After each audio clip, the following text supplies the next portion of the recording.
ඉතින් පීසා කන්න යන්නේ. මට බඩගින්නක් ආවා. මං ආවා හැමදාම එන කඩේට පීසා කෑල්ලක් කන්න. මෙතන තමයි ඇත්තම කියනවා නම් පොර්තුගීමාවේ මම ඇවිල්ලා ඉන්නකොට පීසා කන්න එන කඩේ. වට්ටම. උන්න ඉතින් පීසා කන්න යන්නේ. මට බඩගින්නක් ආවා. මං ආවා හැමදාම එන කඩේට පීසා කෑල්ලක් කන්න. මෙතන තමයි ඇත්තම කියනවා නම් පොර්තුගීමාවේ මම ඇවිල්ලා ඉන්නකොට පීසා කන්න එන කඩේ. පට්ටම රහත් තියෙන්නේ මේ තියන්නේ කඩේ ඇතුළ.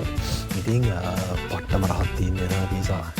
ඒකයි සුපිරියටම දෙනවා. ඉතින් මේක හින්දා මම ආව පීසා කෑල්ලක් කන්න. කෙලගිලින්න එපා බලන ඕගොල්ලන්. මගේ බඩේ අමාරු හැදෙයි. හැබැයි මං කාලේ ඉවරයිනේ. කමන්නේ. ඉතින් මෙහෙම තමයි ඉතාලියේ අපිට පීසා දෙන්නේ පීසා කන්න. ඉතින් මේ වගේ තවත් වීඩියෝස් එක අපි හම්බෙමු.